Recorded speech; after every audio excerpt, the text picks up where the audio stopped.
A lesson unheard. Merry Christmas, Ninong Justice Danton Becer, Justice Ricky Rosario, Mike Ong at Kuyang Justice Sam Gaerlan. Eto na ba ang Pangulong Bonget Marcos sa kanya ng LRT, ha?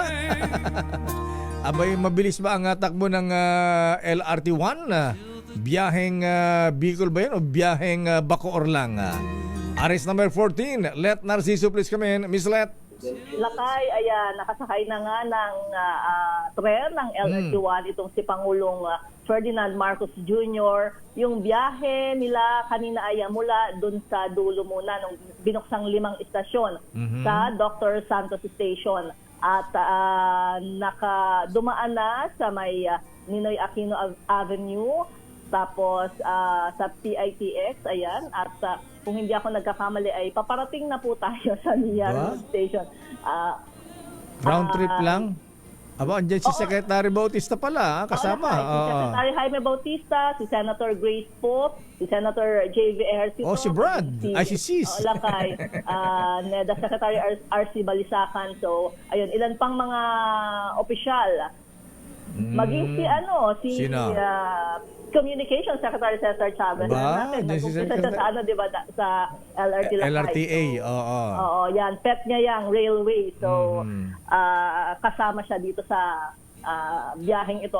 Idabangan natin Lakay kung hanggang saan. Kasi itong LRT1 hanggang FPJ Station, yung pinaka-dulo. Sa Roosevelt Avenue, Quezon City. So aabangan natin kung hanggang doon itong biyahe ni Presidente. Hindi sila humihinto Lakay doon sa mga istasyon. Ayan, kumakaway. Kung napapanood niyo, kumakaway lang si Presidente doon sa mga taong nandoon sa bawat mga istasyong nadadaanan.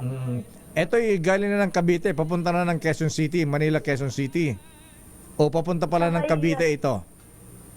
Galing ito Lakay ng Sukat. Galing Sukat. Hindi pa, wala pa yung tatlong istasyon na hanggang Cavite. Hanggang Sukat pa lang. So mula Sukat, pabalik. Aabangan natin kung ito yung hanggang Roosevelt Lakay. Hanggang Roosevelt. Yung dating Roosevelt Station, di ba, pinalitan na ng pangalan ng FPJ Station. Mabilis ba ang takbo? Para mabagal, ha? Hindi, yan siguro Lakay yung di ba ang maximum speed yata ng LRT natin 60 kph yan ha? Ewan ko lang kung ganyan ang bilis ng takbo niyan. Anyway. Yung normal na takbo ng tren. Ayan, Mataas ba? Mataas Lakay. Alam mo, nakalulang release ng tren. Yung papuntang Antipolo, Diyos ko, ang taas-taas nun. Diyos ko po, mataas pa yata sa building ng SM. Ayan, okay. Istasyon na ba sila? Kung ayan ito na, tumigil na. Redemptorist Asiana, kung mukhang hanggang dito lang. Saan? Saan yan? Asiana? Redemptorist Asiana na ito. Sa may Baklaran. Oo, Lakay.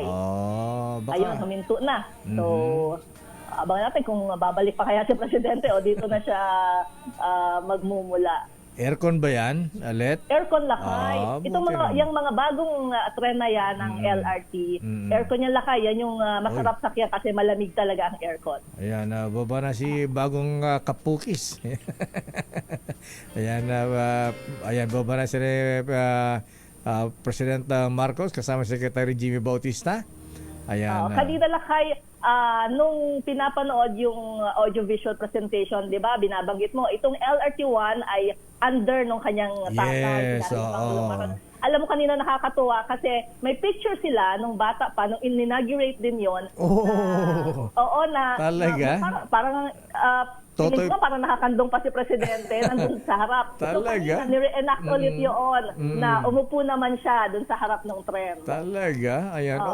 Anong year ba nasimulan itong LRT1 Miss Let kung natatanda ko? Alam ko Belgian Belgian company ang nagtayo niyan Oo, nako, hindi ko anyway, anong year ba sinimulan tong LRT1?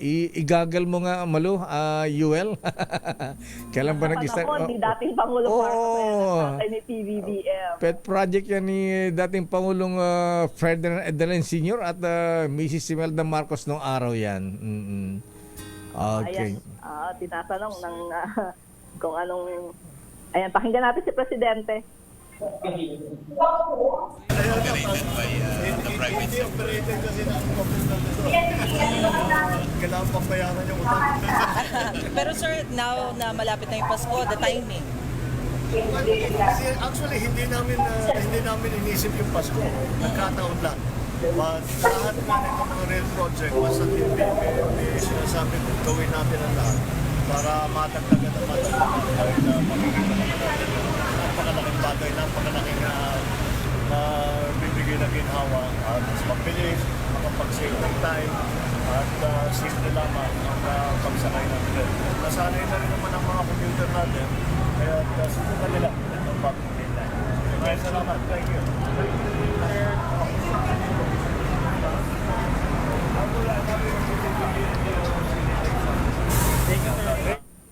Ayun. Oo, yung binabanggit Lakay, nataon lang na November, magpapasko. Pero actually, sinabi na rin ni Secretary Jaime Bautista na maagang pamasko talaga ito para doon sa mga residente na lalo na hanggang sukat. Dahil ang binabanggit ay mababawasan ng kalahating oras yung biyahe ng mga pasahero hanggang sukat dahil dito nga sa binuksang mga bagong tren. At bukas, ayan, Uy, umpisa ng operasyon alas 5 ng umaga. Maganda yung escalator pa, ha? Ayan. Oo, Lakay, may escalator nga. Sana ma-maintain yan, ano, ha? Sabi ni Presidente kanina, sana daw ay matapos sa madaling panahon yung 3 pang istasyon, yung hanggang Cavite dahil siyempre mas marami yung makikinabang kapag natapos yun. At sabi nga niya sana rin, excited na rin daw siya na makatanggap ng invitation dun sa first phase naman ng North-South Commuter Railway. Ayan. So, yeah, yung norte, papunta Ilocos, Mr. President. Para linggo-linggo, uwi na tayo na Ilocos. So, yun. At binabanggit niya na ganun talaga, may mga proyektong nag-umpisa halimbawa ngayong administrasyon niya na hindi matatapos sa ilalim ng kanyang administrasyon. Pero ang importante ay nasisimulan yan at Tutuloy-tuloy. matapos din, Lakay. Ayan. Ba't di ko yata nakita magkasama sila ni Sis? Sino Lakay? Binati nga nung nakaraang birthday. Binati ba? Lakay. Binati ba? Okay. Ay, Sis. Biro Yan, ayan. paalis na si Presidente Lakay at mukhang ito ay didiretso naman dyan sa Philippine Navy para sa change of command. Okay, sige. Okay, maraming salamat, Miss Let. Lakay. Sana marami pang ganyan magandang trend, Mr. President, ha? Ayan. Abay, 40 years na pala yung LRT1 na Miss Let, ha? 1984, tama ba, Yuel, ha? 1984 nung itayo ang LRT1. Yung